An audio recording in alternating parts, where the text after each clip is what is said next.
Jesus warned us about the Archon's loosh farm and taught how to stop feeding it. What if Jesus was not only a spiritual teacher, but a whistleblower exposing a hidden system of control over human consciousness? From the first moments of his ministry, Jesus spoke in ways that unsettled religious authorities, not because he attacked morality, but because he threatened the foundations of control. In the Gospel of Thomas, a text deliberately excluded from official doctrine, Jesus reveals a disturbing truth, that something infinitely rich has been trapped inside something painfully limited. He speaks of spirit dwelling in flesh as a marvel, yet also as a profound tragedy. These words were not abstract mysticism.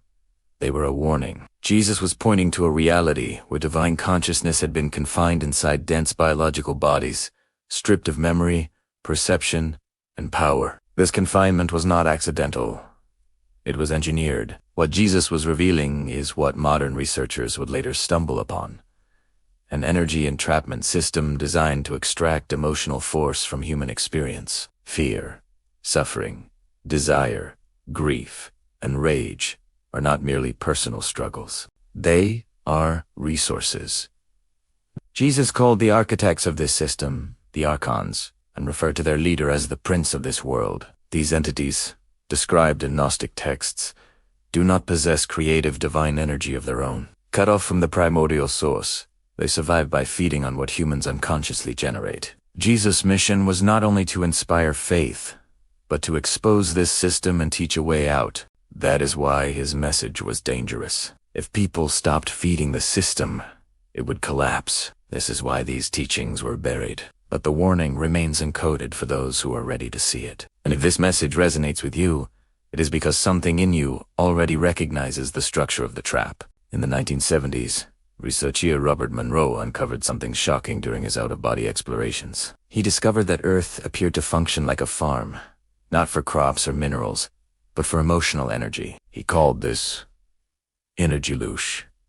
What Monroe did not realize was that Jesus had identified the same system 2,000 years earlier. He simply used a different language. The archons, as described in Gnostic texts, are parasitic consciousness entities. They cannot create. They cannot access divine source energy directly. Instead, they constructed an artificial system where fragments of divine consciousness, souls, are trapped in bodies with limited perception. Within this system, suffering is not a mistake. It is a feature. Wars, illness, poverty, emotional trauma, unmet desires, these are not random outcomes of existence. They are mechanisms designed to stimulate intense emotional states. Every surge of fear, despair, rage, or longing produces loosh, and that loosh is harvested.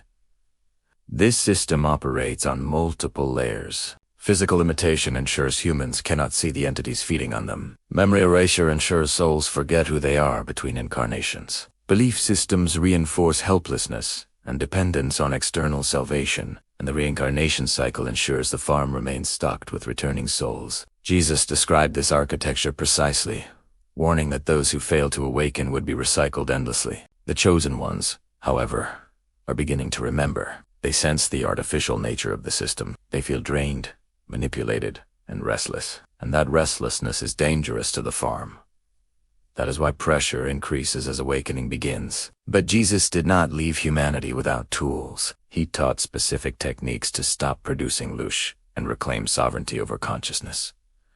Jesus did not leave his warnings vague. He gave clear signs that indicate when a person is being actively harvested by the archonic system. One of the most common signs is emotional looping. The same fears, angers, and wounds repeat endlessly, giving the illusion of healing while actually regenerating energy output. Another sign appears during sleep.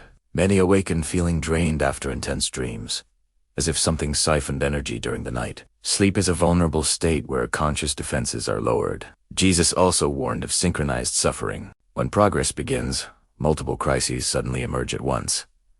This is not coincidence. It is an increase in harvesting activity. Another sign is energy drain after interactions. Certain people leave you feeling depleted. These individuals are often unconscious portals used by the system. They are not evil, but unaware. Finally, compulsive attraction to negative media keeps consciousness plugged into emotional generators. Fear-based news, outrage cycles, and constant stimulation are deliberate programming tools. Jesus warned that what remains unconscious will consume you. Recognizing these signs is the first step toward liberation. For centuries, the phrase, "turn the other cheek," has been misunderstood as a call for weakness, submission, or passive acceptance of abuse. That interpretation alone should make you suspicious, because nothing about Jesus' teachings encouraged unconscious suffering. When examined through an esoteric and energetic lens, this statement reveals itself as one of the most sophisticated defensive techniques ever given to humanity. Jesus was not teaching people to tolerate harm. He was teaching them how to become energetically unreachable. Emotional reaction is the primary mechanism through which the loosh farm operates. Fear, anger, humiliation, resentment, and outrage are not just feelings. They are energetic outputs. The archons cannot harvest neutral awareness. They can only harvest emotion that you identify with and amplify through reaction. When something triggers you and you react automatically, you fuse your consciousness with the emotion. In that moment, you stop being awareness and become the emotional state itself. That fusion is what produces harvestable energy. Turning the other cheek interrupts this process completely. It is the deliberate refusal to merge with the emotional trigger. This does not mean denying emotion or suppressing it. Suppression actually creates more internal tension and more loosh. Neutralization means recognizing the emotion as an event happening within consciousness, not as your identity. The moment you observe anger instead of becoming angry, fear instead of becoming fearful, offense instead of becoming offended, the feeding line is severed. Consciousness remains intact. Jesus understood that pure awareness does not produce loosh. Only reactive identity does. This is why he consistently withdrew, remained silent, or responded calmly when provoked. He was demonstrating energetic sovereignty. The archonic system depends on predictable emotional responses. It provokes, waits, and collects. When you stop responding on cue, the system loses sufficiency. Over time, triggers weaken because they no longer generate returns. This practice requires vigilance, especially in daily interactions. Arguments, criticism, disrespect, injustice, even subtle annoyances are all harvesting opportunities. Each one is an invitation to react. Turning the other cheek is the act of recognizing the invitation and declining it. You remain present, aware, and grounded, but not reactive. This does not make you passive. It makes you unharvestable. When practiced consistently, emotional neutralization dramatically reduces external chaos, because the system redirects its efforts toward easier targets. Jesus did not teach this to make people compliant.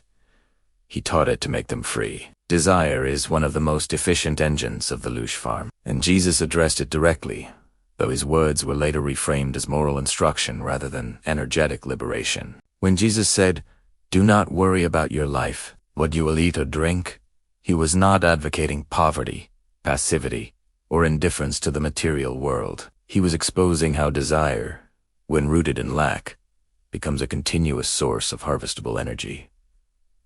The archonic system thrives on tension. Desire creates tension by convincing you that something essential is missing and that your completeness exists somewhere in the future. The gap between what is and what should be generates longing, frustration, anxiety, and disappointment. That emotional charge is loosh. The system then ensures that many desires remain unfulfilled or only briefly satisfied, keeping the cycle active. Jesus taught that the problem is not preference or enjoyment, but identification with lack. When you believe that fulfillment, safety, love, or peace depends on external acquisition, you become energetically productive for the farm. Dissolving desire does not mean eliminating goals or pleasures. It means removing the emotional dependence attached to them. The practice begins with awareness. When a strong desire arises, especially one charged with anxiety or urgency, pause and look beneath it. Ask yourself what you truly believe this desire will give you. If you go deep enough, every desire resolves into the same longing: wholeness, peace, reunion with the divine. Jesus taught that this wholeness is already present within consciousness itself. When you recognize that the emotional tension collapses, you may still pursue experiences, relationships, or achievements, but without the energy of lack. Action from abundance does not generate loosh. Only action from deficiency does. This is why Jesus lived simply, but not miserably. He lacked nothing internally, even when externally stripped. When desire dissolves into presence, the farm loses one of its most reliable generators. The archons cannot feed on contentment, gratitude, or inner fullness. Abundance is energetically useless to them. By dissolving desire at its root, you reclaim sovereignty over one of the deepest control mechanisms ever imposed on human consciousness. Among all the teachings attributed to Jesus, none has been more misunderstood or deliberately avoided than his instruction to die before you die. When read superficially, statements about losing one's life to find it sound paradoxical or symbolic. But in the esoteric context, Jesus was speaking from, this was a literal psychological and energetic instruction. The archonic system depends entirely on one core attachment: identification with the body, the personality, and the personal story. As long as consciousness believes it is the body, is the name, is the history, it becomes harvest. Fear of death is the strongest generator of loosh, because it locks consciousness into survival mode, producing constant emotional output. Jesus understood that the moment a being no longer fears death, the system loses its primary leverage. Preparing for death while still alive is not morbid fixation. It is conscious disentanglement. The practice Jesus hinted at involves regularly contemplating the temporary nature of the body and personality, not with dread, but with clarity. Imagine the body ceasing, the roles dissolving, the memories fading. Then observe what remains. What remains is awareness itself, the simple fact of being. That awareness is not born and does not die. When you identify with that instead of the temporary form, the archons lose access. They cannot harvest pure awareness. They can only harvest fear, attachment, and emotional resistance. Jesus demonstrated this mastery during his own crucifixion. While the body was threatened, consciousness remained anchored beyond fear. He did not identify with what was being destroyed. This is why the event produced no loosh for the system, despite extreme suffering. Psychological death breaks the reincarnation trap as well. The archons rely on the belief that you are the body to lure consciousness back into another cycle. When that belief is gone, deception fails. You no longer follow false lights or promises of unfinished lessons. You recognize the illusion instantly. Preparing for death is therefore not resignation, but liberation. It is the moment consciousness withdraws its signature from the farm's contract. When practiced consistently, this technique creates profound calm, clarity, and fearlessness. And fearlessness is the one state the system cannot exploit. When emotional neutralization, dissolution of desire, and preparation for death are practiced together, something irreversible begins to happen. The loosh farm starts losing access to you, not symbolically, but functionally. Emotional triggers weaken, external chaos diminishes. Conflicts no longer escalate the way they once did. This is not because life suddenly becomes perfect, but because you are no longer producing the energetic output the system depends on. The archons are pragmatic. When a source becomes inefficient, they move on. This is why many who awaken notice a strange calm replacing years of constant struggle. Another shift occurs quietly. You begin to recognize the structure of the farm itself. Patterns become visible. Manipulation loses its subtlety. You see, when suffering is artificially amplified, when desire is being stimulated, when fear is being injected, this clarity is dangerous to the system because awareness spreads. Awakened consciousness naturally recognizes itself in others. This is how the chosen ones find each other, not through belief, but through resonance. Jesus was not forming a religion. He was forming a network of liberated consciousness within the system. Over time, another realization emerges. Death no longer appears as an ending, but as a transition you are prepared for. When identity has shifted fully into awareness itself, the reincarnation trap cannot function. There is nothing to hook, nothing to threaten,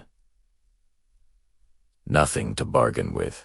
Jesus' statement, "Whoever finds the meaning of these words will not taste death," was not poetic exaggeration. It was technical accuracy.